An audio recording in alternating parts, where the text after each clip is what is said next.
Because our sport of choice is pro wrestling, we're actually kinda lucky. While it sounds like a line Vince McMahon would be spouting into Michael Cole's earpiece during WrestleMania, the art of wrestling means stars from the past always have the potential to return and take on the stars of the present. We're never going to see Muhammad Ali versus Lennox Lewis, we're never going to see Pete Sampras take on Rafael Nadal, we're never going to see Babe Ruth again, period. But we did see Hulk Hogan versus The Rock, we did see Ric Flair versus Kurt Angle, and we did see Brock Lesnar versus Bill Goldberg. But even when it comes to the sport of kings, we can't always have everything we want, which makes it even harder to accept when you start to realise a dream match is completely off the cards. I'm Simon from WhatCulture, and this is the 10 biggest wrestling matches that never happened. Number 10, John Cena versus Hulk Hogan. The most obvious of all super matches are two legends from their respective eras squaring off in a 20x20 ring.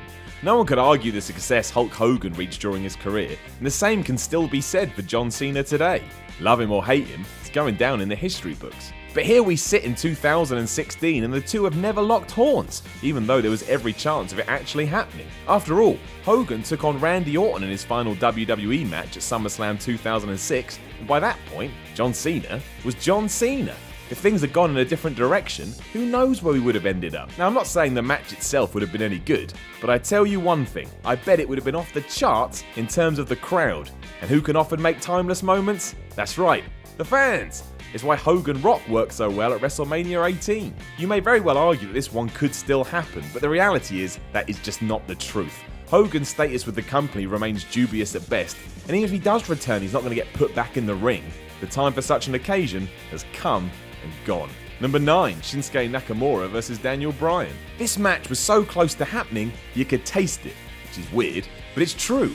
When Nakamura joined the WWE, that was all anyone wanted to talk about, including Shinsuke himself. A huge reason for making the jump was this encounter that people had wanted for years. And then just mere weeks after the Japanese superstar had signed on the dotted line, Bryan had to retire due to his concussion problems. Now that truly does suck. Not just because Bryan had to hang up his boots for good, but because the two the show would have put on would have been out of this world. There's not even an argument to the contrary. Their body of work proves how dedicated they are to the craft and the art of wrestling. So being put against each other? I can only imagine the madness that would have ensued. There's still plenty of dream matches Nakamura can have when he eventually does get to the main roster, but this one will always sting just a touch. Number 8, the NWO versus DX. When the NWO became the biggest thing in pro wrestling during the 90s, it started a shift in perceptions where all of a sudden stables were the in thing. That's why we had Los Barricas, DOA, the Blue World Order, the Brood, Ravens Flock. WCW had proven there was money in it, so everyone was quick to follow suit. The most popular, however, were the New World Order and, of course, D-Generation X, so the idea of the two squaring off was always a conversation for fans to have. But it would never happen, because WCW would never actually go to war with the WWE. Oh, how little we knew. Depressingly, we almost got this feud, and I don't mean the tease, as cool as that was, from WrestleMania 31. In 2007, there were plans on the table for Kevin Nash and Scott Hall to return to the WWE and battle Shawn Michaels and Triple H. That's why Eric Bischoff, in a now long forgotten episode of Raw, made the quip that DX were nothing but a rip-off NWO. Unfortunately, Scott Hall's personal problems were tearing the man apart and the idea was eventually shelved. What matters though is that DDP saved Scott Hall and now he's back to his best. Ain't nothing wrong with that. Number 7, Steve Austin versus Brock Lesnar. We all know this story. It's like wrestling folklore. But when Stone Cold Steve Austin, the hottest star the WWE had ever seen, marched into a Raw show in 2002, he was told he was losing to Brock Lesnar. There was no build, no steps towards a pay-per-view match, he would just get mauled by the Beast. Unsurprisingly, Austin wasn't into that and walked out of the company. It'd be months before he returned. And that's where any potential for this match happening went away. While there were teases during Austin's podcast with Paul Heyman that something may be in the pipeline, that was just pro wrestlers being pro wrestlers. It was all smoke and mirrors. Can you imagine the war should this have worked out in the way that it should? Would have been tremendous. Number 6, Steve Austin versus CM Punk. Carrying on the Stone Cold trip, in 2012 there were rumblings that Steve Austin may return to a WWE ring and take on CM Punk. That obviously never happened.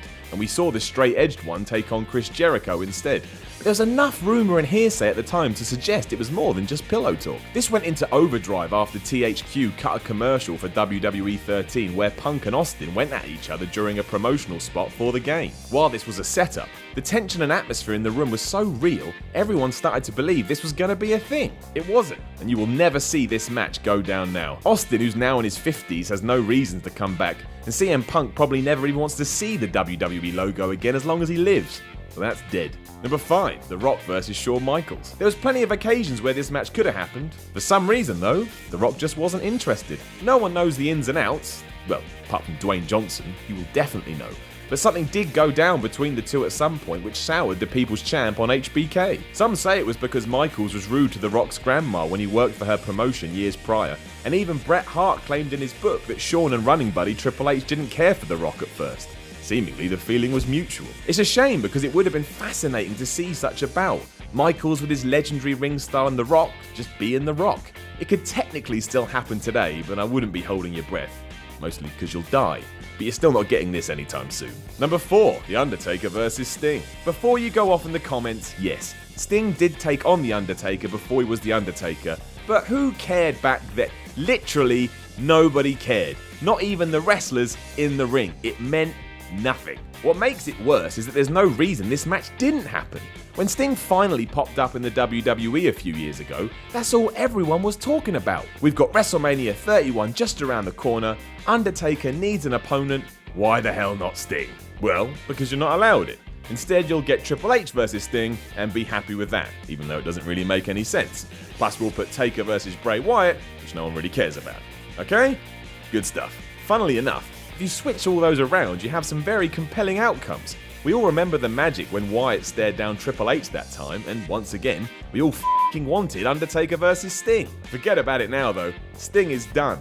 This isn't pro wrestling done, he's properly retired. So that's that. Number 3, Randy Savage versus The Rock. So the story goes that at WrestleMania 20 and 21, The Rock wanted a Legends match with either Sting or Randy Savage. You can see why too. He'd achieved a classic with Hogan years earlier, why not try and make that a thing? Unfortunately, Vince McMahon didn't care for the idea at all, and that's a massive shame, especially when we're referring to the Macho Man. Aside from the name value alone, seeing Randy Savage return to a WWE ring to face someone as iconic as The Rock would have been a moment everyone would still be talking about today. I mean, we're talking about it now, and it's not even real. That's how cool it would have been. Does it matter Savage would have been in his 50s at the time? I don't think so. Both Sting and Goldberg have proven there's ways to work around it, and the promo battles alone would have been well worth it, even though they'd probably have made no sense. Just two charisma mountains colliding into one huge explosion. Instead, we got nothing, and it's staying that way after the tragic death of Randy Savage. Stupid life. Number 2, Steve Austin versus Goldberg. You know why Steve Austin keeps appearing on this list? Because he was the superstar to end all superstars. There was no one hotter, no one more popular, and no one better. So putting him with anyone else of name value instantly makes it a dream match. This is even more so when we're talking about Goldberg. During the late 90s you had two camps. You were either Team Steve or you were Team Bill. They both even looked the same, so you and your mates could get into ridiculous arguments over who had the best goatee. Furthermore, neither ever lost that much, Goldberg especially. And even when Austin did, there was usually shenanigans afoot. They had both been protected. So seeing them have the ultimate showdown would have raised so many questions and, hopefully, given us so many answers. And you know what happened? The day Goldberg stepped foot in WWE, Stone Cold Steve Austin had retired the night before. That's just horrendous and sad timing all round. Sure, we got to see Austin stun Billy Boy at WrestleMania 20, but that's like eating an ice cream cone and throwing away the ice cream. It's just not right, man. It's not right. Number 1, Steve Austin versus Hulk Hogan. Remember everything I said about Steve Austin? Well, that's still true, but feel free to throw it all over Hulk Hogan as well. That's why this will always be the biggest of all the dream matches we never got to see. It was really close too. As great as The Rock versus the Hulkster was, that spot was earmarked for Steve Austin at one point. The Rattlesnake didn't want to play ball. Rumoured to have been upset with how Hogan treated him in WCW, Austin, feeling like he was now the bigger star, pulled rank, leaving the Brahma Bull to take his place. That didn't mean Hogan wasn't game for trying to make something happen. In 2005, during the Raw Homecoming show, Hulk challenged Austin on air, hoping that it would lead to a match at WrestleMania 22. As we know though, nothing can seemingly lure Austin out of retirement, and this never came to fruition. Today, trust me, you don't even want to see it. While I'm sure Austin could get himself in good shape, No one needs two legends who have seen better days ring-wise trying to recapture old glories. We'll just have to pretend instead. We'll play the video game.